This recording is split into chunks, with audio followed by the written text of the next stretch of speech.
Сәлеметсіз бе, құрметті каналдың тұрақты жазушылары мен Байдан Жаратқан құдірет, мал Ағаның бай болсын.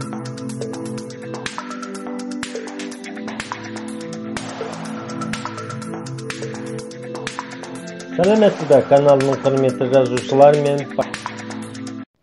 Көтеріндер білекті, берсін ала тілекті, жарылқасын құдайым, тартырмасын уайым, дастарханға береке берсін, жанұяна мереке берсін, кетпес дәулет, кең пейіл берсін, амандық пен ақ көңіл берсін.